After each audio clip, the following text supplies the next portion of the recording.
Қазақстан Нұрсұлтан деген күй шығарып, үш бөлме үй берді маған. Бастық болып шыға келдім. Ол Назарбаевтың адам іші бойына кіріп кететін адам. Назарбаев мен үшін ешкім емес қазір. Қазір осындай әңгіме айтып, бұл бір 200-лік емес пе? Тоқай тағдыр деген күй шығардым. Шәмілдің бар екенін Тоқаев білмейді, мысалы деймін. Армысыздар, құрметті көрермендер, назарларыңызға тағы бір сұхбатымыз ұсынамыз. Бүгін бізде қонақта белгілі күйші, композитор Шәміл Әбілтаев. Шәміл ата, бүгінгі шақыртуымызды қабыл алып, студиямызға уақыт тауып келгеніңізге біріншіден көп рахмет айтамыз. Аман есенсіз бе? Жақсы. Шапқылап, ауырмай, сырқамай. Енді ауырдым десең, ауру мініп алады мойынға. Сол адамның өзіне байланысты ғой. Мынандай бір оқымысты адамдардан бір сөз естідім. Ауруды әрине барлық нәрсені Алла Субхана тағала жаратады ғой енді. Барлығы Аллаға байланысты. Ал ауруды Алла жаратқанмен ауыртатын Алла емес адамның өзі. Егер де өзі күтінбесе, диета сақтамаса, тағы басқа мәселелермен, дене шынықтырумен, енді көп қой бұның нәрсе. Сондай нетпесе, адам ол ауру мініп алады. Сондықтан енді мен шын айтқанда жүрекке операция жасатқан адаммын. Мына жерде тіліп әлгі мал құсап сойып, шунтиревне дейді. Одан кейін бір жылдан кейін тағы тексергенде тағы кінәратыңыз бар деп мына жеріме стимулятор деген қойды. Бірақ соған қарамай сол өзімді күтіп үйде өріккүл деген зайыбым бар, өріккүл апайларың. Ол кісімен енді биыл Құдай қосқанына осы биылғы жылмен, биыл қай жыл осы? 24 қой? 24. Мінекей 55 жыл ғой, 55 жыл. 75-те болады екен біз. 55 жыл. 2 жыл қызбен жігіт болып жүргеніміз бар, сонда 57 жыл. Менің бүкіл жайымды білетін кісі, жаңағы бәрін реттеп отыратын сол кісі. Сондықтан сол екеуміз екі жарты бір бүтін болып күтініп, өзімізді сақтап, дыз етпей, сабырлыққа ерік беріп жүріп жатырмыз. Сонда денсаулықта өзі бұлай қарағанда бір керемет әлгі марафонға қатысам демегенмен шүкір деп айтуға болады. Өзіміздің жаңағы мына нені дұрыс этиканы сақтауымыздың арқасында. Осы басқа не айтам енді? Жақсы. Қазір 76-тасыз.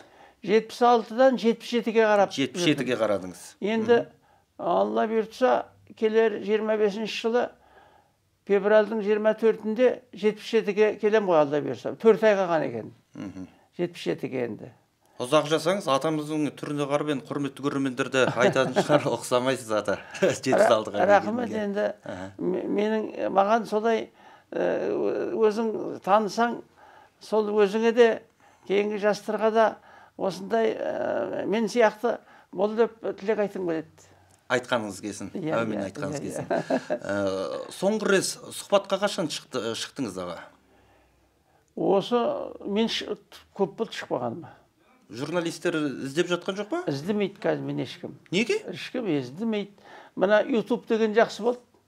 YouTube деген сол айту, сол анау шәкірттерім мені неге түсіріп, жаңалық күйлерімді YouTube арқылы халық естіп жатыр, лайық қояды дейді. Енді оғанда, мына техникада онша икем жоқ бұлай. Алғы анандай телефонды ойнатылмаймын. Детсаттың балалары ойнайды. Сол мен кілең күй болып кеткен адамым ғой мен енді. Сондықтан тіпті есімде жоқ, осы мен ешкім шақырмайды.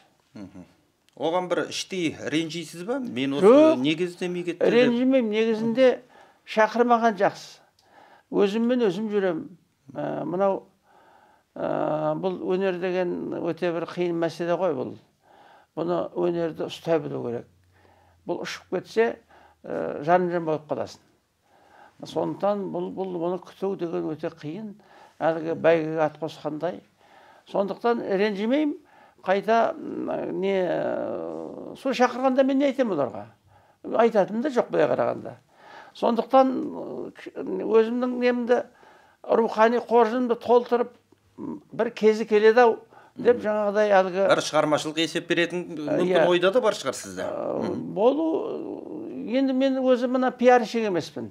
Бір алғы қазір ондайлар көбейіп кетті. Ақшасы барлар, анау Ленин сарайын, Республика сарайында ой тастырлатады да жатады. Ешқандай мағына жоқ, мазмұн жоқ жаңағыдай. Халтура көбейіп кетті. Сондықтан олай бергеннен бермеген жақсы. Дегенмен енді мен осы бір айдай болды Құрманғазы атындағы Қазақ ұлттық консерваториясының құрметті профессор атағын берді маған. Құтты болсын. Ал ол мен осы атақ құмар адам емеспін, бірақ осы атақты мен бәрінен жоғары қойып тұрмын. Ал мақала жазғанда жаңағы соны көрсетіп, құрметті профессор дегенде сөйтіп қол қойып жазып жүрмін. Сондықтан енді соның өйткені сол жер 52 жылдан кейін маған сол атақ келіп тұр. 52 жылдан кейін. Консерватория бітіргенім 52 жыл болды ғой енді. Сосын енді бұрынғы үлкендер, анау мақтылық күйшілер, тұлғалар көбі өмірде жоқ мысалы. Әзиз-Олла Есқалиев, Мағауия Қамзин, ана Қали Жантілеуовтерді айтпағанда. Сол енді Алла маған осындай ғұмыр беріп, сол атаққа сенім артып, консерваторияның ғылыми кеңесі, мынау жаңадан болған ректор, анау үлкен мықты күйшінің қызы еді, Қошқарбек Тасбергенов деген, кім Гауһар. Сол енді әкең өлсе де әкең көрер өлмесін деп, бір жағынан сол несіде болған болар. Мен ана кімді қатты жақсы көретін едім, кімді ол Тілендиевтің оң қолы болған адам, кім Қошқарбек. Енді солай 59 жасында қайтыс болып кетті, 13 жылы. Мен мақала жазғам кезінде күй құраны Қошқарбек деп. Сол енді мына консерватория ректор болып келіп, жаңағыдай маған құрметті профессор атағын берді. Сосын оғанда мен айтып, айналайын сен, мен тіпті өзі болам деп ойлаған жоқ едім, сен болдырдың. Сондықтан сен мен сияқты кісіні түсінгенің, асылы сен ұзаққа шабатын жүйрексің. Сондықтан сен саған біз тілекшіміз. Қазірден бастап келешекке қарай жол тартқанда өнеріміздің томирисі бол деп бата берді маған мен. Бәрекелді. Сонда мен сол 3 декабрьде биыл осы 2024 жылдың сол Құрманғазы атындағы консерваторияның 80 жылдығы өтеді. Енді соған менің анау күй ата деген ән күйім бар еді, Кәкімбек Салықтың сөзін жазған. Сол енді сол консерваторияның бір несіне айналатын болды, жаңағы әнұран сияқты. Сондықтан енді сол 80 жылдықты Құрманғазының атындағы үлкен қасиетті үйдің соны күтіп жүрмін, соған қатысатын болармын деп ойлаймын. Енді атақ туралы айтып қалдық қой аға. Жаңа құрметті профессор деген атақты мен осыған дейінгі алған атақтарым барлығынан биік қоямын. Биік қоямын. Жалпы атақтарыңыз көп па? Атақ болғанда енді 76 жасқа дейін қандай атақтар алдыңыз? Қазақстанның еңбек сіңірген қайраткер деген атақ 98 жылы берді маған. 50 жас деген сонда. Сол атақ енді оның үлкен пайдасы болды. Мынау баяғы Соминнің больницасы дейді. Қазір президенттің қарамағында, соның бір саласында мына больницада тегін емдейді мысалы. Ол да мына қазіргі жағдайда біздерге өте сол жаңа атақтың пайдасы. Сосын одан кейін 80-ші жылы Совет үкіметінің кезінде Қазақстан Ленин комсомол үшін лауреат дегенде мен осы мына қара домбырадан бірінші алған кісімін. Онда да Қонаевтың қабылдауында болғанның әсеріменен. Қонаев маған қатты риза болды. Ол үлкен әңгіме. Мен оны жазып та жүрмін, айтып та жүрмін. Қонаевты ұмытуға болмайды. Қонаевпен бетпе-бет кездестіңіз, қабылдауында болдыңыз. 79 жылы 11 апрель күні 31 жастамын. Сонда ресми қабылдады мені. Ресми қабылдап, сосын айтпақшы ол туралы мен осы биылғы 2024 жылдың 23 тамызы күнгі Түркістан газетінде үлкен менен мақала шықты ма? Үлкен сұхбат болды. Сұхбат шықты. 2 бетінде газеттің. Күй біздің ұлттық симфониямыз деген атпен. Кім Ахмет Өмірзақ деген журналист келіп, менімен үйіме келіп әңгімелесіп, 3,5 сағат әңгімелесіп, соны ол іс қылып шығарды. Сонда Қонаев мен кездескенім туралы осы барынша айтты. Анау не бұйымтайыңда айт балам деді ғой маған енді. Сонда мен айттым, мынау және волноваться еттім, өзім қобалжыдым, ана кісінің мысы басады ғой енді. Сосын мына өнер адамы болғасын, енді біз қызық адамдармыз, аға дедім, мына қиялшыл боламыз, осы білместі білгіміз келіп тұрады. Ал біреулер мынау несі жинайды түрлі әлгі естеліктер. Мен дважды герой 2 мәрте еңбек ері атаған алған кісілерді соған көруге, соларды үйренуге құштар едім дедім. Жаңағы бұйымтайың бар дегенде айтқаным ғой айтып. Айталық, Жазылбек Қуанышбаевтың үйінде болдым. Мойынқұмда. Ыбырай Жақаевтың үйіне қондым. Қызылордада. Олар маған жақсы, керемет тілек айтып, өкінде бата деген сөзді көп айтпайды. Жақсы тілек айтты. Сосын енді Нұрмолда Алдаберген өліп қалды ғой, сізге келдім деппін ғой мен. Нұрмол, мына Талдықорғандағы. Ой демекенің күлгені, өзім шошып кеттім. Бұрмай мен бірдеңе білдіріп алдым. Енді сасқалақтаған несі ғой енді. Енді ол кезде дүние сұрау деген жоқ па бір? Енді бұйымтай деген кезде. Сосын айтайын дегенім, содан күліп, сонда да бұйымтайыңды айтты. Соны мынау не осындай бір әннің жолымен сізге бір сәлемдем алып келдім деп, сосын ана нені әлгі нотыны папка жасап апардым ғой енді. Соны мына қара домалақты біз түсінбейміз ғой дейді. Политбюроның әлгі газет болай жазбайды ғой енді. Қара домалақ дейді нотаны. Соны айтып жіберші балам деді. Соны айттым, айтқанда мынандай сөз бар ғой. Ақ тілек асқаған, ақ жүрек қостаған, жүйрікті бәйгеге жабымен қоспаған, шешімің өнеге ендеше еліңде дән риза саған дегенде орнынан тұрып Қонаев. Ұзын адам 2 метрден көп деді ғой енді. Мен енді 1 метр 80-ге таяғымын. Мен қарағанда тақиям түсетіндей болды ғана кісіге. Шәміл балам, ақылың бар бала кесін деді маған. Мына сөзді кім үйретті саған деді жаңағы. Әлгі есекпенен тұлпарды ажыратасың деп тұрмын ғой. Сосын өзім деуге ыңғайсыздандым. Аға, елдің ішінде көп жүрем, халық жақсы көреді екен, елдің сәлемі деппін ғой. Мен ел маған айтты деген жоқ қой енді. Кейде мына өтіріктің де шынға бергісі бар екен. Содан сол кісіге соған сеніп, қасыма келіп, арқамнан бір қолын салып, маған әнің өте жақсы екен, халыққа жетсін деп. Мына әңгімеңде сен ұзаққа шабатын жүйрік өгесін айналайын, аман бол деп маңдайымнан сөйтіп Қонаев. Батасын берді. Сол бата деген сол. Содан шыққандан кейін енді ол мен айтпай-ақ политбюроның мүшесінің қабылдауында болу. Жұрт мен айтпай-ақ, ай Шәміл үлкен кісіде болыпсың ғой деген сөздер. Міне содан мен неге ештеңе сұраған жоқпын. Бірақ помощнигін айтты. Помощнигін айтты. Мына бала бір кітабын жазып берді, қол қойып. Мына балам не сұраса менің атымдан соны шешіп тұр деді. Дүйсетайға айтты. Сенің қайның екен дейді. Ол мен өзі қайына түсінбеймін, сөйтсек Дүйсетайдың әйелі кіші жүздің қызы болып шықты ғой енді. Оны кейін түсіндім ғой мен. Сонымен не керек, ол үлкен Қонаевқа кірген мен шынында да шәміл етті, биікке көтерді. Ленин комсомолдың лауреаты болдым 80 жылы, бірінші мына домбырадан. 3 бөлме үй берді маған.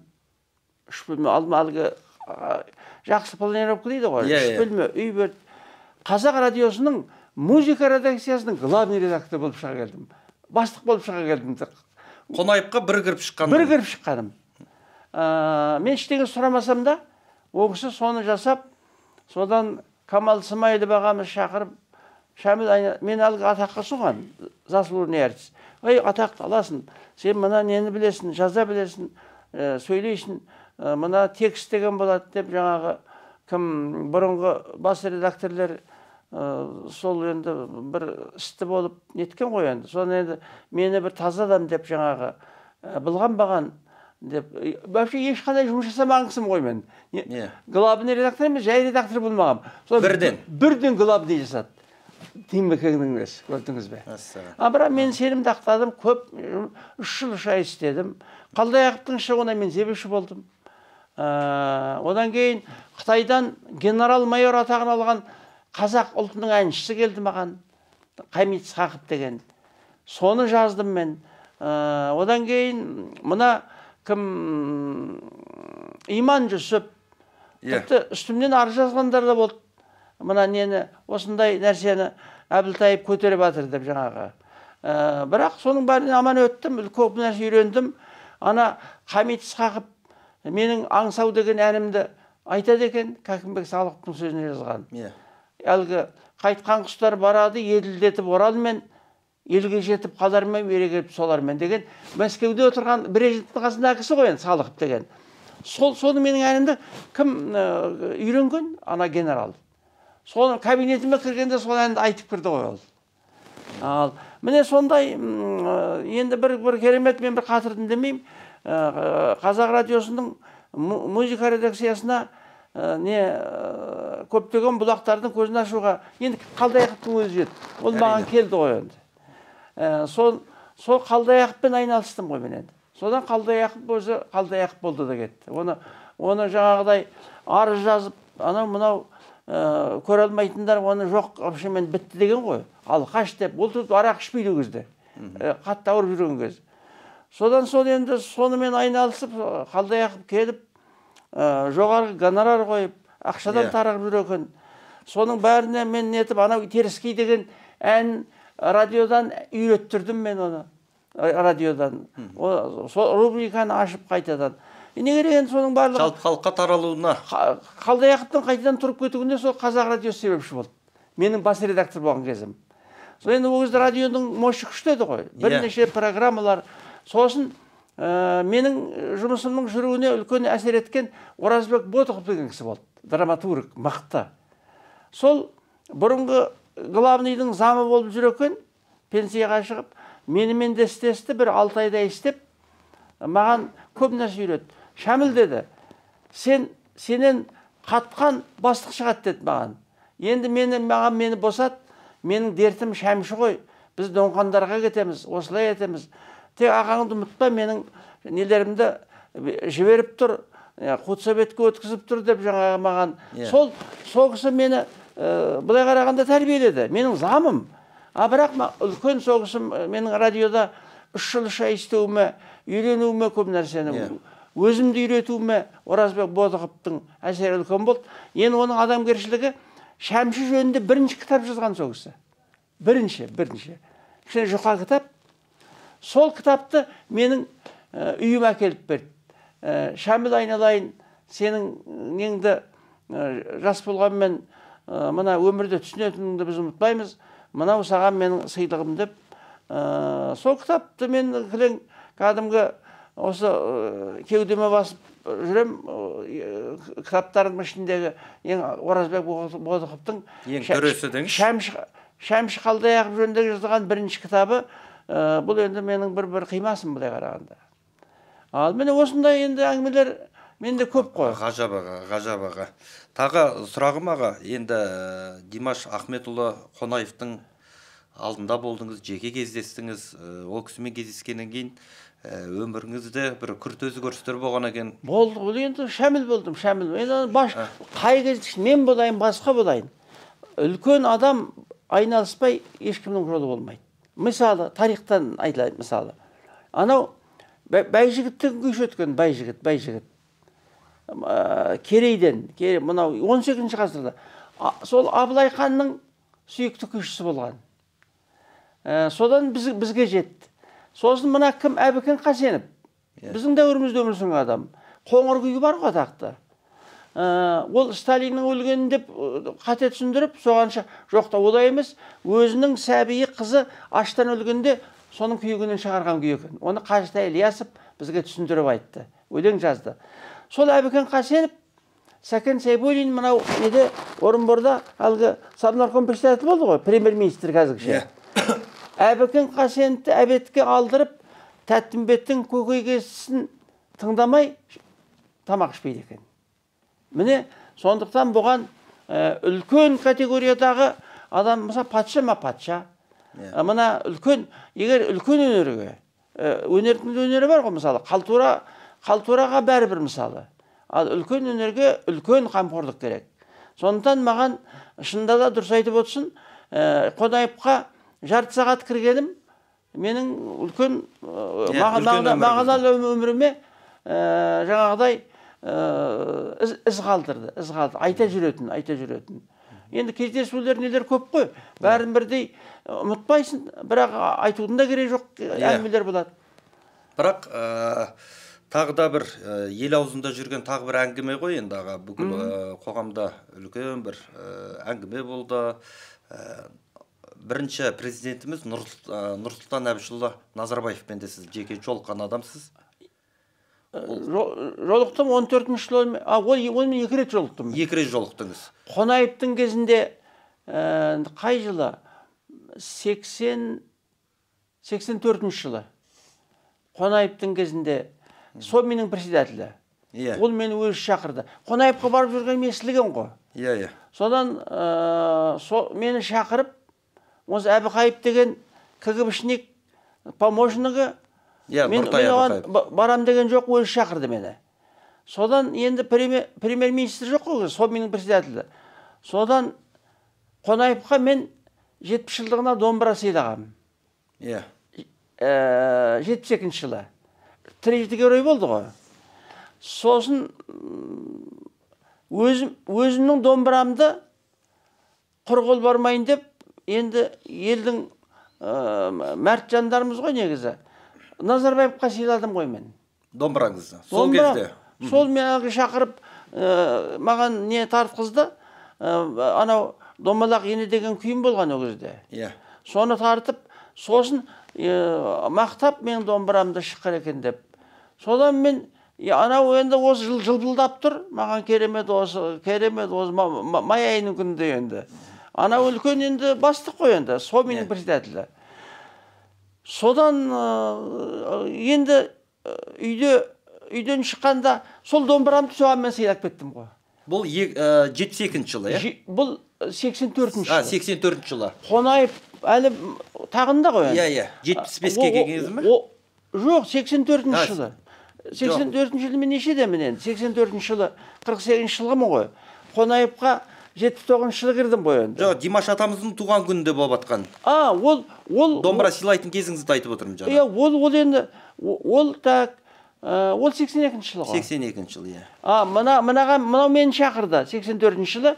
Сол енді өзімнің домбырамды соған сыйлап кеттіңіз. Соған және жай сыйламадым. Қонаевтай болыңыз деппін ғой мен енді. Қонаевтай болыңыз деп сүйдеп. Содан ол соны не керек, біреулерге айтыпты, Шәміл деген артист келіп осындай маған домбыраны сыйлады деп енді анау өзі өте бір коммуникабельный адам ғой Назарбаев деген енді. Саған айтпайтын, айтыспай қоймайтын. Ол өте талантты адам, енді бірақ оның таланты қазір белгілі батыр ғой енді. Сондықтан енді ол туралы басқа әңгіме.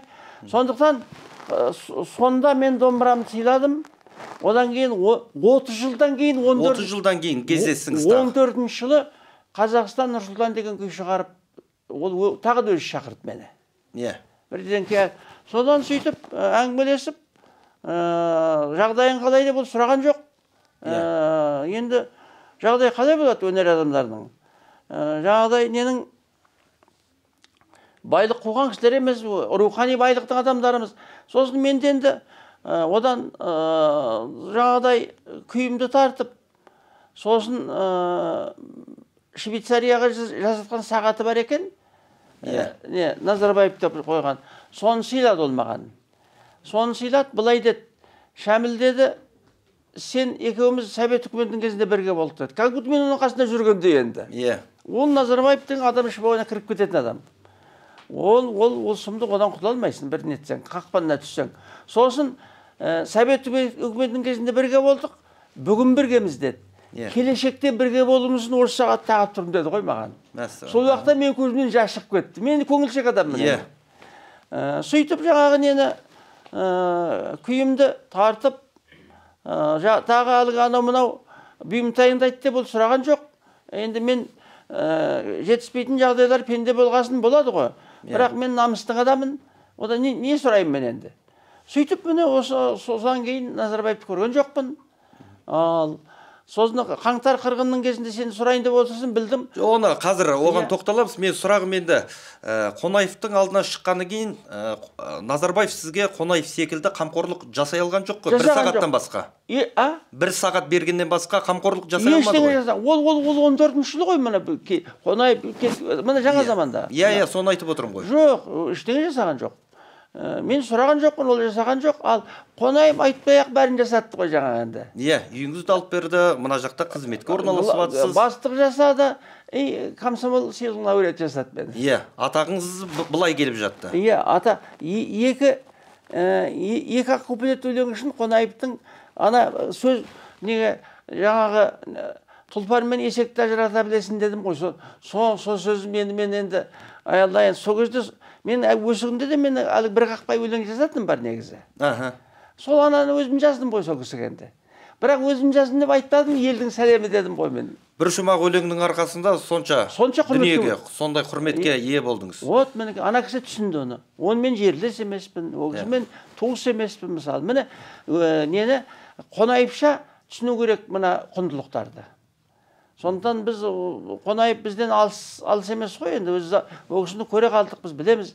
Сондықтан әлі сол Қонаевтың үлкен білімін, соның әдебін, имани қасиеттерін әлі пайдалансақ кеш емес. Назарбаев сізге Швейцарияда жасалған сағатын ет. Ол сағат бар ма өзіңізде? Жоқ, мен ол сағатты немереме бердім. Немересі? Немерем жай сағат тек Назарбаев деген фамилиясы бар. Ол кейбіреулерге алтын береді екен. Алтын сағатта береді. Алтын сағатта сыйлап, осы бір-екеу мақтанып көрсетті маған, атын айтпай қояйын. Маған анда жай швейцарлық сағаттар бар ғой, жұрттың бәрі тағып жүрген. Соның ішінде Назарбаев деп жаздырған несін берді. Сосын енді оны да мен жақсы қадірледім, тағып жүрдім. Сосын ұлымнан немерем алғы алтын медальмен бітіреді деген моды бар ғой, жақсы мына нені. Содан енді басқа оған беретін іштеген болмағасын, ол кезде Назарбаев әлі мынандай сөз білген кезі. Сосын осы мынау үлкен адамдардың жолын берсін айналайын деп, сол немереме, тұңғыш немереме сыйладым оны мен. Осы. Қазір тағып жүр? Оны тағып жүрген шығар енді ол. Қазір енді ол не ғой, одан неғып жүрсін деп сұрау. Қазір бізбен бірге тұрмайды ол. Бізбен бірге тұрмайды, бірақ сонда да оқуын бітірді. Қыз бала. Түсіндім аға. Содан кейін жақсы оқыды, тәрбиелі, тәртіпті. Содан кейін жаңағы сонда сол сағаттың енді сол кездегі мен үшін құны болғандығы ғой енді. Әрине енді патшаның қолынан, президенттің қолынан. Соны немереме өзім, соны мен дұрыс жасадым деп ойлаймын. Әрине. Енді қазір енді Қонаевтың алдында да болдыңыз, Назарбаевтың алдында да болдыңыз, күй тарттыңыз, ана кісіге өлең оқыдыңыз. Сізге оған әнім бар ғой енді. Әніңіз бар. Қайсының алдында отырған сізге рух жағынан дейміз бе? Сіз қазір ойланасыз ғой енді, қайсы сізді қатты толғандырды, және сіз қайсының алдында көбірек кішкене өзіңізді ыңғайсыз сезініп қобалжыдыңыз? Қонаев деген бұл үлкен тұлға. Сондықтан Қонаевпен кездескен сәттер менің есімде, жарық дүниеде, пәниде менің мәңгі ұмытылмайтын кездесу. Қонаевтай адам, Қонаевтай болу керек. Қонаевтай болсақ қана біз ілгерілейміз. Сондықтан мен Қонаевқа ешкімді салыстырмаймын. Назарбаев деген пысық адам, керемет, бақ қонған. Енді мен Назарбаевтың айтқанын қазір саған, оны не айтты маған, ештеңе айтқан жоқ. Күйіңізге қандай баға берді? Енді алдында күйімде ол мен күйім мен аяқсыз қалды ғой. Оны қолда күйім мықты күй жаздым мен негізінде. Қазақстан Нұрсұлтан деп. Егер оны тартқызғанда, мүмкін Назарбаев мынандай атаққа шатаққа неге менімен байланысқанда Назарбаев егер мен таза адаммын так мысалы. Қонаев бала кезімде мен енді түсінді ғой ол кісі маңдайымнан сүйген Қонаев мысалы. Сондықтан Назарбаев менің күйіме мән берген жоқ. Содан кейін мен де ерегістім. Содан кейін әлгі біреу қаңтар қырғында бір журналист сұрады ғой менен. Бас жібердім, өртеп жібердім деп. Өртеп жібердім дедіңіз. Ал бірақ әнеуіні Түркістан газетінде сол сөз алдынан шықты. Жоқ енді күй өртенбейді ғой. Ана нотасы сөйлеп айта салып едім дедім. Ана балаға сен кімсің деп тексерген жоқпын. Бірақ немді ол сөзіме өкінбеймін дедім мен. Назарбаев туралы мен нақтылық неге келдім.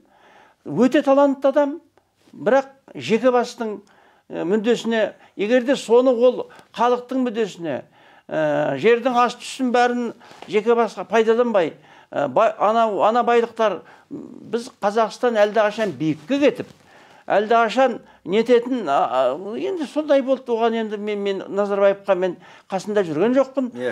Сондықтан Назарбаев мен үшін ешкім емес қазір. Сондықтан ол күй тартылмайды. Бірақ ол күйді мен жөндеп нетіп ол өз шығармам ғой енді. Оның даже Назарбаев оған бір бәлем бір үйіп төгіп іштеңе бірдеңе бермеген жақсы болды. Ал маған берсе мен де адам баласым ғой енді.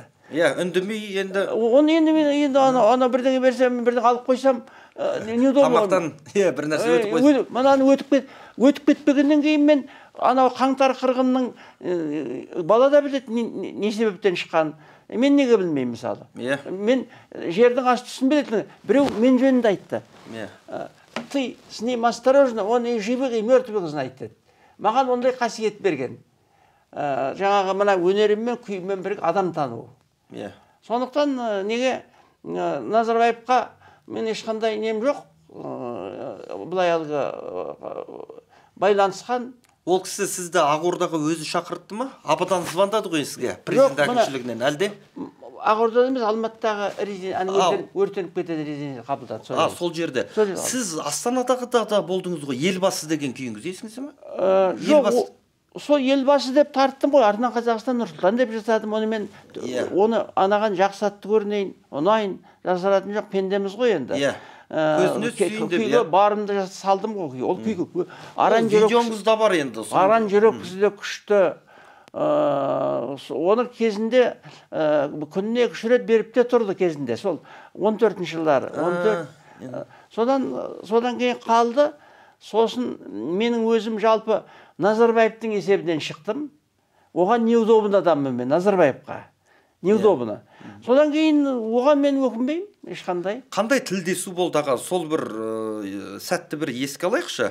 Ақордаға кірдіңіз Астанада. Астана емес, Алматыда қабылдады деймін. Анау видеосы шы, сіз Назарбаевтың алдында. Енді оны мүмкін ана нелер, өздерің сияқты мамандар әрлеп, нәрлеген болар, білмеймін енді оны. Астанада емес, осы Алматыдағы резиденциясында жаңа видеоларын бәрі? Қазір әлеуметтік желіде жүрген видеоларыңыз. Алматыдағы резиденциясында орындадым мен. Қандай да бір тілдесу болды ма? Не әңгіме айттыңыздар? Сол бір сәтті бір сәт еске алайықшы. Ештеңе жоқ. Жай анау-мынау әңгіме. Қалайсың, жақсымын? Мен енді сол жерде өзімде өз жағдайымдан ұтып, кәдімгі концерт беруге барғандай күйімді тартып, оның ана Шұбарат деген бір өлеңіне мен ән де жаздым ғой. Досымжан Таңатаров орындаған. Соны орындап, енді мен алдында концерт беруші болдым бұлай қарағанда. Сосын соның өзінде бір 40-50 минуттей уақыт өтті. Оның қасында кімдер отыр? Сол ешкім отырған жоқ. Бір өзі ғана. Бір өзі ғана. Айтқан жаңағы сағатты бұрап нетіп, ол қалбалақтап қалды енді мені көріп бұлай қарағанда. Шәміл енді айтып отырмын ғой, келешекте бірге болуымызға деп. Ал міне қалай болдық? Міне осылай жағдай болды. Сондықтан айналайын, бұл әңгімеге мен құштар емеспін. Назарбаев туралы айтып, оған жауап беру, бәлен айт. Мен үшін ол ешкімді емес. Енді аға кезінде керемет күй шығардыңыз, Содан кейін қазір осындай әңгіме айтып бұл бір 200-лік емес пе? Қалай ойлайсыз? 300-де 400-де мен Назарбаев жөнінде айтарымды айттым. Иә. 200-де, 400-де, 500-де мен шәміл болып қалам. Назарбаев туралы Назарбаев халықтың алдында кешірім сұрау керек ол. Ол үлкен мәселе ол деген. Назарбаев тарихта қандай атпен қалады деп ойлайсыз? Назарбаев егер кешірім сұрап, мынау ақпараттық желі деген бәле ғой мысалы.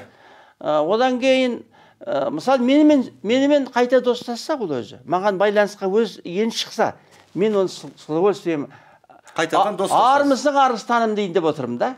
Шыным саған, шынды айтайын. Ести берсін халық. Мен оған өз немнен, мен шәмілмін, менің жауапкершілігім тұр, мынау тұр ғой, бабаларым аманат тұр. Арым таза, аштан өлсем де, мен жағымпаз болмайым, 200-ді болмайым ешқашанда. Сондықтан Назарбаев, егер ештеңе жоқ қой, олай анда тиктокта неден жүру, ол жүріс емес. Сондықтан бәріне кешек су тасыды мысалы. Ақсақал болса айтпаймын мысалы. Одан кейін бұл үлкен әңгіме. Тек қана сондай халықтан кешірім сұрап, бар Ельцин кешірім сұраған баяғыда. Путинді қоярда. Сондықтан анау алғы активтер деген бар. Соның барлығын халыққа өзі жақын келсе, Назарбаев жақсы ақсақал ретінде қалады. Ал олай жасамаса, менімен байланыспаса, қазір күш менде тұр. Менің мына бір жазда шығарған 3 күйім бар ғой, мені аспан құшырды. Мен мына наймандардың еліне барып, жаңағы, мен өзімді таптым. Қабанбай батырдың қу басатына күй шығарып бердім наймандарға. Әулие Ырғызбай деген не повторимый күй жаздым. Еще қазақ күресі деген күй жазып отырмын. Анау бір ақсақалдың кітабын оқып, мысалы. Сондықтан қалжыңдадым мен осы найман болып кете жаздадым деп. Ол найман болу әңгіме болу емес. Әңгіме менің қазір шығармалық үлкен шарықтау шекте тұрғандығым. Әбден пісірдім күйлерім. Бірақ тыңдайтын ешкім жоқ. Неге? Неге күй тыңдамаймыз? Күй тыңдамай кеттік? Енді қолдайтын дұрыс басшы жоқ елде. Назарбаевтың жағдайы анау, бірақ мен далада қалмаймын. Сен мені шақырып әңгімелесіп отырсың ғой мысалы. Әрине, сізді осы экран арқылы әлі талай адамдар көреді бүгінгі әңгімемізді. Сондықтан көргенде енді ел сыншы ғой негізі. Әрине. Ел сол менің жай бір лепіріп отырмағанымды сезетін болар. Сондықтан мен кәдімгі алғы тура үйде туған жоқ дейді, бірақ естілік, жаңағы ессіздік емес, естілікпенен не болғанда да әдептілік. Ұлтымыз, біздің қанша тарихымыз бар, жойылып кетпей келе жатқан ұлтпыз. Жойылып кететін мүмкіндіктер болды, бірақ біздің рухымыз күшті. Бабаларымыздың рухы, қабанбайлар мысалы, әріге бармағанда. Сол қабанбайлар сияқты кісінің мықтылық басының істеуіменен аман қалып, ұлт болып, мемлекет болып келатырмыз. Сондықтан негізінде бұлай жасуға болмайды ешқашанда. Енді Қабанбай атамыздың, бабамыздың рухына күй шығарған екенсіз, мүмкін кішкене орындап бересіз? Орындай, мен домбырамды алып келдім бүгін. Ол күй менің, ол бар ғой, ол ерекше, қазір тыңда сен. Қубас тұлпардың өлген жерінде болдым мен, о жерде. Сондықтан әуелі көп сөйлемей, музыканың алдында сөз керек жоқ жалпы. Әрине. Сол мына күймен сөйлесек, Қубас тұлпар деген күйім ғой.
ғажап екен аға. Осылай.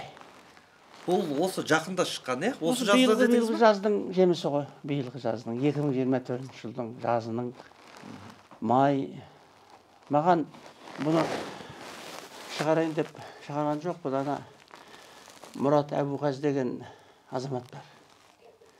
Сұмдық қазіргі осымыздың күйшілердің флагманы, осым капитан сол. Сол Қабанбайдың елінен Қаракерей, Тоқабай, атақты Молдабай палуанның Қажымұқан жолын берген. Соның ұрпағы әкесі де күйші болған. Сол Мұрат маған ой тастады. Шәке, осы Қабанбай батырдың 32 жыл мінген тұлпары Қубасат. Енді керемет. 32 жыл. Қабанбайдың өзінің сөзі бар. Ол табылды ғой. Уа Қубасым, Қубасым, сен келдің 38-ге, мен келдім 78-ге. Басқа атқа мінгендей болам өгізге. Төрт арысқа Қабанбай өлді дегізбе. Шабалмасаң саған серт, Қарақайсапты найзамды қадай алмасам маған серт деген екен. Бұл енді керемет нәрсе ғой. Сол шабыттан туған. Содан Мұрат ой түрткі жасады маған. Мұрат жақсы көрем. Мұрат қазіргі біздің лидеріміз. Ол үлкен азамат, Мұрат Әбуғазы. Содан бір адамды жақсы көрсең, сол менен кіші. Бірақ енді оны бір жақсы көргенім, Шалқардан Сәрсенғали Жүзбаевқа интервью беріп жатыр екен. Сәрсенғали Жүзбаевқа осы күй туралы, мен туралы айтып жатыр екен, Мұрат Әбуғазы. Біз Құрманғазыны көрген жоқпыз, бірақ Шәміл Әбілтаевты көруіне бақыт не болдық деп. Содан мен оны зерттедім, осы рас айтып отыр ма қалай. Сөйтсе ол шын айтқан екен. Содан Мұратқа құшағымды аштым ғой мен енді. Түсініп мені мақтаған үшін. Содан дос болдық екеуміз. Содан маған мына Қабанбай батырдың Қубас тұлпарына күй шығаруыма тікелей сол Мұраттың сөзі. Әсер етті. Әсер етті. Айына неше күй шығарасыз, әлде сізде ондай жоқ па? Жоқ, ондай жоқ қой. Келеді, шабыт өзі бір. Өзі келеді, өмір тудырады, өмірде алған тәжірибең, мынау нең алғы, енді бар. Белгілі бір оқиғаларға қатысты, Сосын, белгілі оқиғалар, одан кейін енді бұнда уақыт табуға болмайды. Елдік мәселені көтеруің керек. Елдік мәселені, елге әсер ететін. Өйткені өзімді ұятында кісі бар деген бар. Сондықтан жаңғыз өзім емес қой. Бұл жұртшылық бар, әлеумет бар.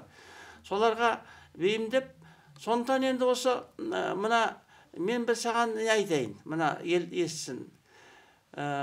Сол осы күйімді Мақаншы, Ақсуат аудандарында болып мен тұсаукесерін жасадым ғой. Ой, олар мені керемет құрметтеді.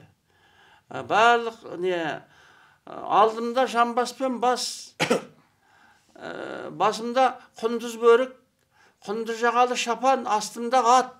Енді не істейді басқа? Бата менен, енді жасында келіп тұр ғой енді. Әрине.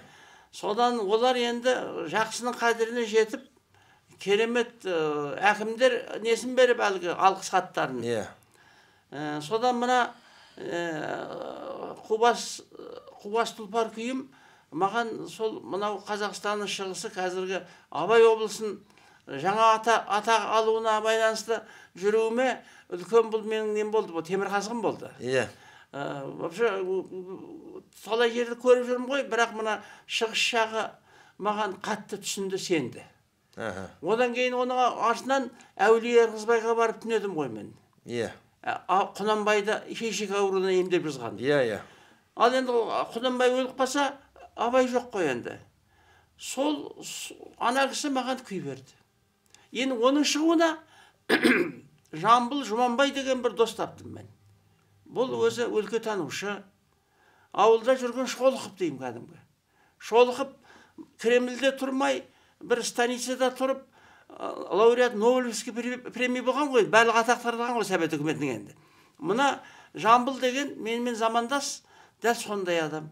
Соның несі, анау Қыржы дейді, Қаракерейден маған ой тастады, Шәміл, сен жай жүрмейсің ғой, осы біздің атамызды да сен күйіңнің сазын іліктір деп. Содан Әулие Ырғызбай шықты, Әулие Ырғызбай. Осы уақытқа дейін аға жалпы бас аяғы қанша күйіңіз бар? Енді жалпы где-то 10-нан асады ғой енді. 10-нан асады. 10-нан асады. Барлығы осындай бір бүкіл осы тарихи байланыстармен болмаса бір. Иә. Енді мен анау не Тұранды жазған кісімін. Тұран деген күй, Тұран. Қазағым деп жазған кісіммен. Ол мына нені, мына домбырашылар көп қой бізде. Тартады өзінше, ой шебер тартады екен деп қана таңданып қоямыз. Ішкі мазмұны ашылмай қалады. Ішкі мазмұны. Ал күйдің қасиеті қазақтың қаны мен жаны жатыр бұл күйде. Мысалға қазір аға әншілерге жана ән жазатын композиторлар болсын, енді тапсырыспен жазады ғой. Сіз тапсырыспен бір күй жазып көрдіңіз бе? Жоқ. Ондай жоқ. Тапсырыстың түрі жаңа Мұраттың өтініші, Жамбыл Жұманбайдың Әулие Ырғызбай деп күй шығар деген маған ой түрткісі. Міне. Ал өйткені ана кісілерді мен жақсы көруімнен болып тұр барлығы. Әрине. Соларды жақсы көргеннің арқасында сөзін екетпейін деп домбырам сөйлеп тұр ғой, көрдіңіз бе сіз? Иә. Бұрқанып келеді ғой сонда. Иә. Ал енді мен саған бір Әулие Ырғызбай, одан қазақ күресі деген күй шығардым биыл мен. Бір жылда 3 күй келді. Бір жылда 3 күй келді. 3 күй келді. Бір жазда. Мен жаздым, кімге Жамбыл досыма жазып жібердім. 24 жылдың жазы маған бір сондай бір жақсы есте қалатын жаз болды деп. 3 күй келген. Ана қазақ күресі деген кәдімгі менің күйім тыңдап отырып, ол өзі маған жауап жазды. Мына алыс-жұлысты күйге сыйғызған қазақты бірінші көрдім деп. Ана Жамбыл Жұманбай шығыстан, Ақсуаттан, Жантікей ауылынан. Сондықтан енді ол да өзі айтары бар көрінеді. Біраз мен немді айттым, неге шығарғандығымды, осы ғаламтор кеңістіктеріне сол 3 күйдің шығу тарихын нететін сияқты, баяндайтын сияқты. Мен саған бір қызық айтайын, осы мына Қубас тұлпар бар ғой. Бұл енді күйлердің ішінде бұл бір ерекшелік туды маған. Өзі мен Ақсуатта осыны кім, мына Дулат деген жек бар. Сол Дулат бір керемет не өткізіп, соның тұсаукесерін жасадым ғой. Ақсуатта стадионда. Дулат өзі шығып сахнаға мені Шәміл ағамыз келді деп, оған мен жақсы бата беріп, Ақсуатқа аэропорт салдыр айналайын, бізге енді самолетпен келейік деп жаңағы. Сонда бүкіл мен тартқанда, Қубас тұлпар тартқанда стадион айқайлады ғой. Рухтан. Өзінің даусын шығып кетті ғой мен жаңа. Анау, жай тарту мүмкін емес. Қазақтың күйін бір рухы сыйып тұр бұнда. Мен кімге хат жаздым?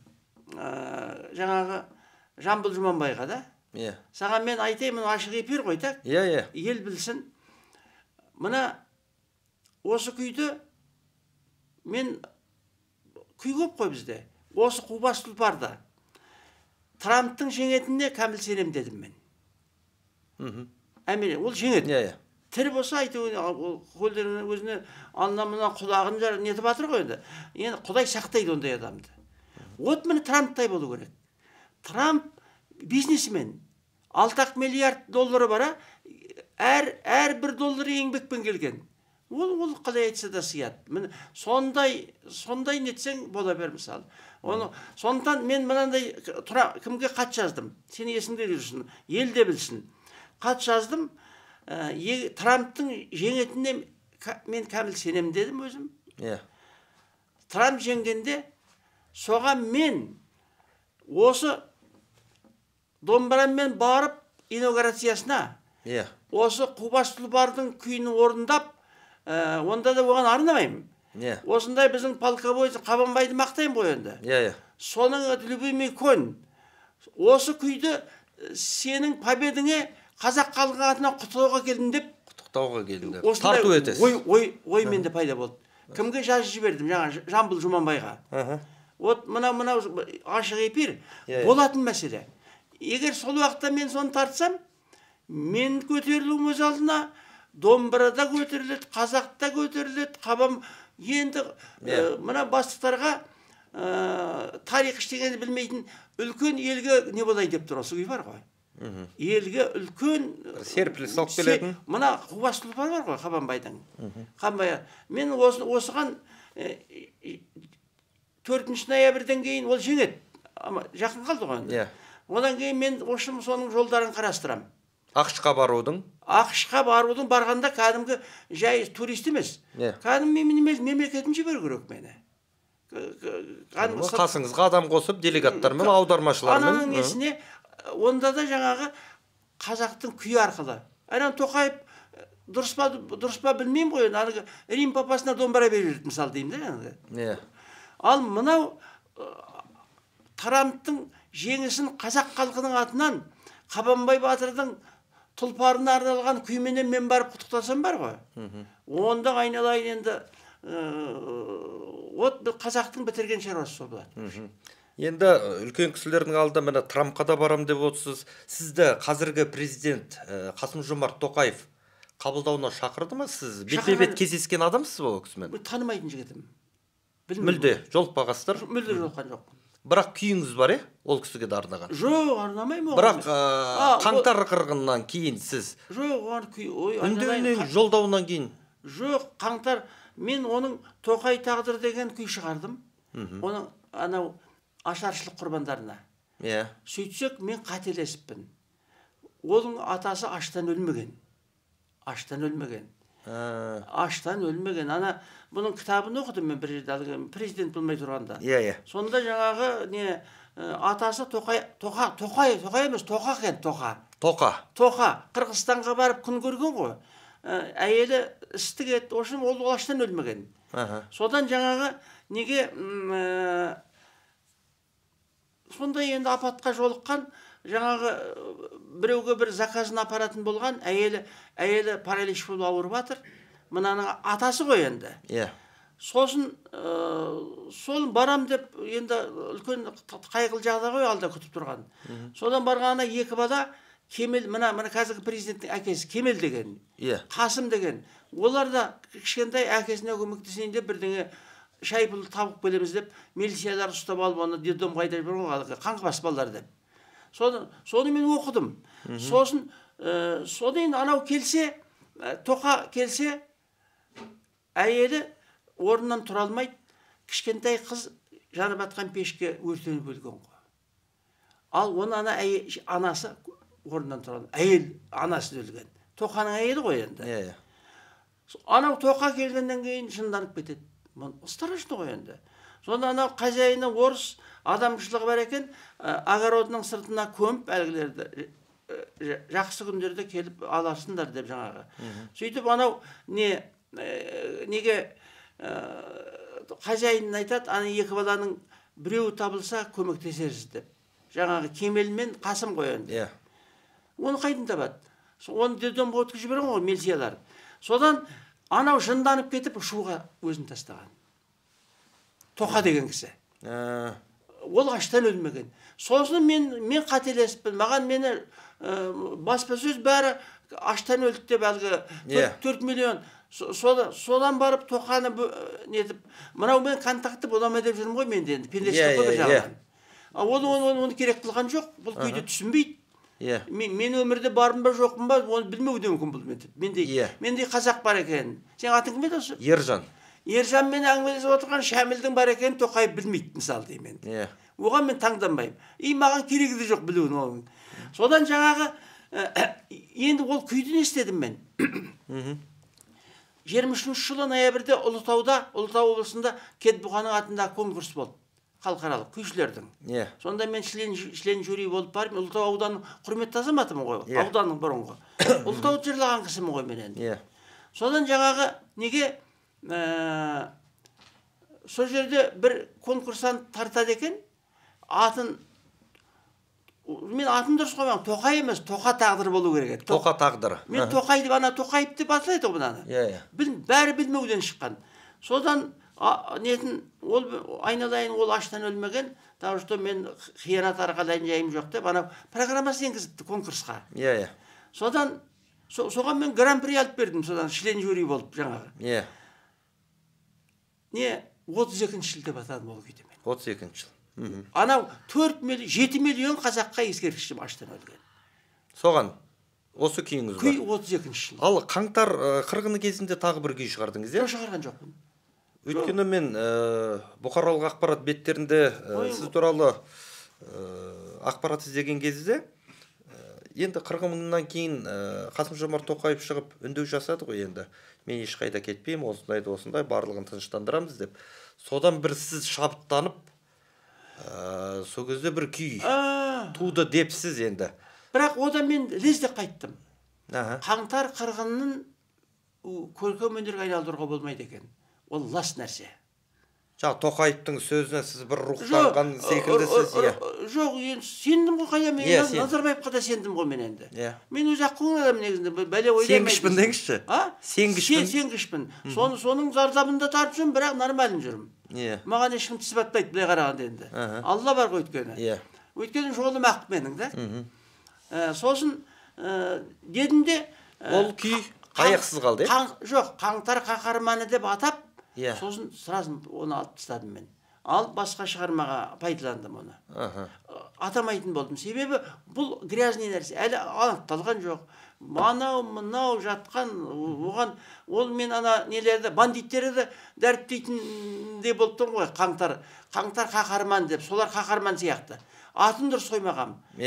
Содан ол күй вообще мен активмен түсіп қалды қазір. Алып тастадыңыз, білдім. Жақсы. Тоқаевқа күй шығару ойыңызда бар ма жалпы?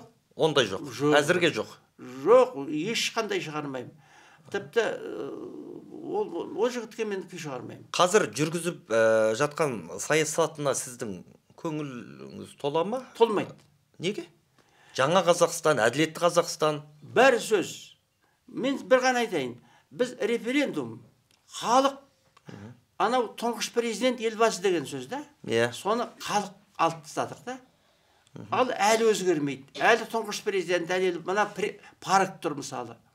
Бәрінің, ол мына, мен саған айтайын. Түріктің Осман деген фильмінің 166 сериясын көрдім мен. 7 ай отырдым. Үйде өріккелі апайың, мені кәдімгі желімдеп тастады. Қасыңызына отырғызып. Ол фильміні бастық деген Османдай болу, Ертіқұрұлы. Басшы, соны Тоқаев та көру керек. Ананың стилі бар ғой, енді бүгін сериал көретін уақыт жоқ шығар өксілерде. Жоқ, неден көрді, анау үлкен оқу. Бір сұхбаты, мен тұран күйімді соның әсерімен шығарды. Сол сериалдан кейін шығарды. Сериалдан кейін. Ана Осман, Ертіқұрұлы Осман бар ғой. Сондықтан мына кісі білімді адам, түнде де шетел тілінде сөйлеп жатыр. Төменді білмейді, халықты білмейді. Мен халықтың ішінде жүрім. Ол өрде, мен жердемін. Түсініп отырсың ба сен? Сондықтан ешқандай мүмкіндік жоқ.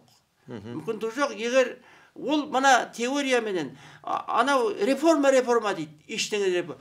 Мына тұңғыш президент пен елбасы деген сөз әлі тұр. Мына Назарбаев даңғылы әлі тұр мына жерде.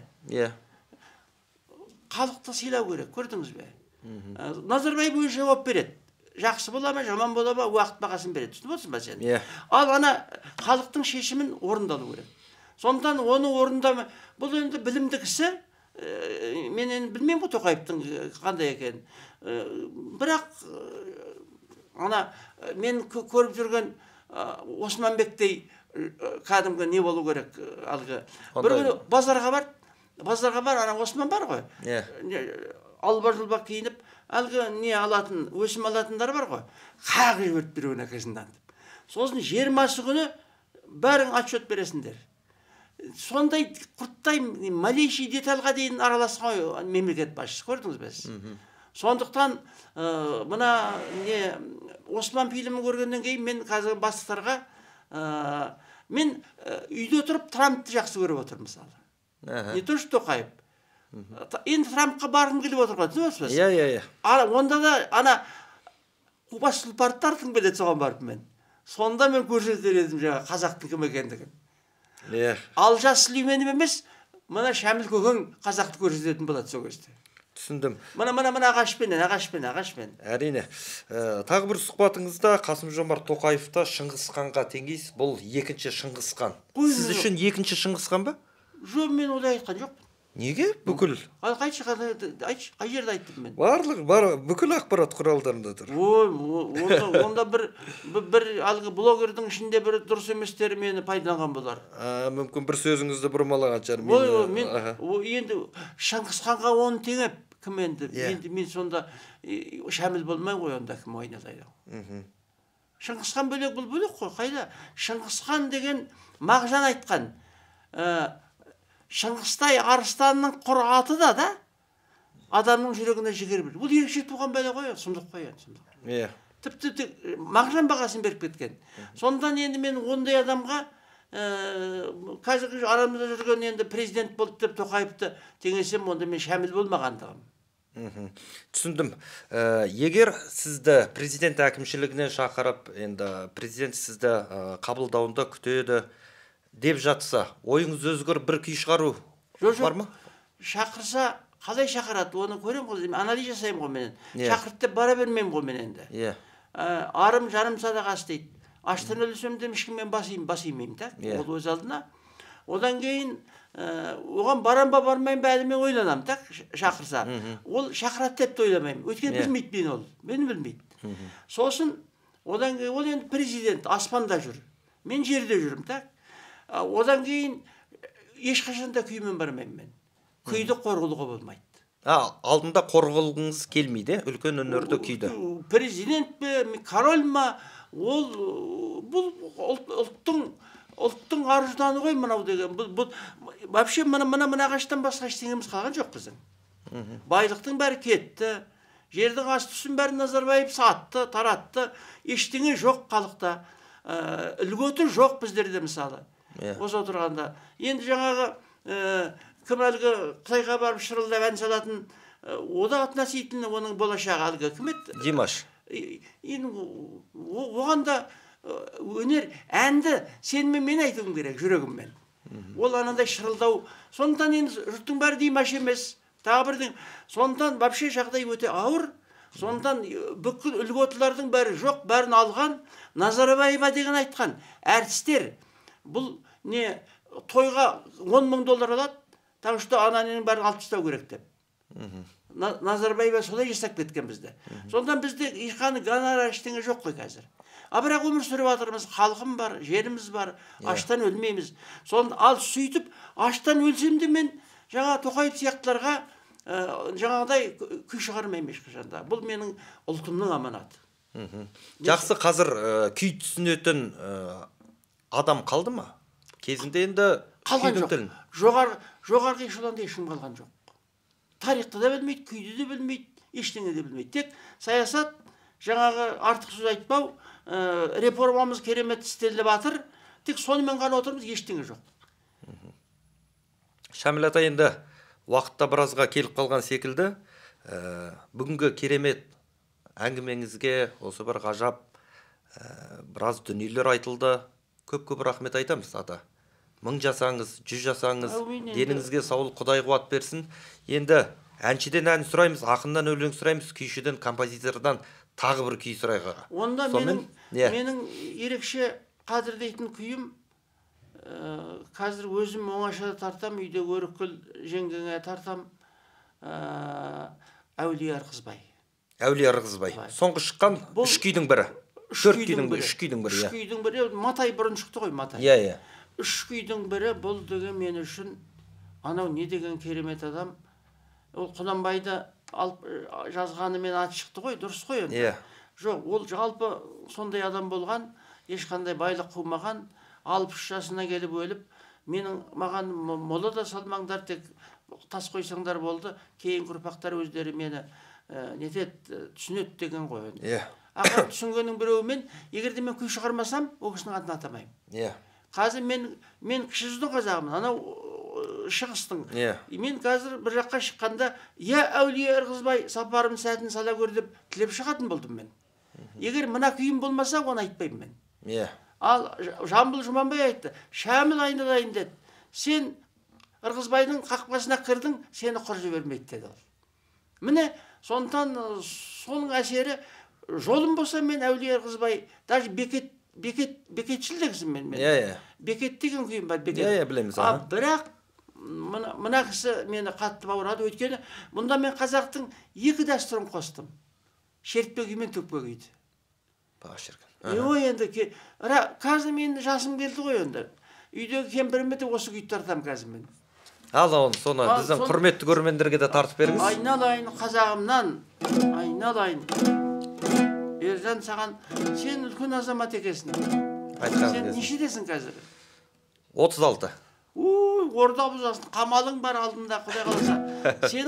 Сенің мен қарап жүрем, енді осым карьерист емессің. Сендей інілерім аман жүріп осылай қазақтың арын араласа, біз далада қалмаймыз осы жібек. Ал әулие ырғызбай желеп жебегей бізді. Әумин, әумин.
О, шіркін.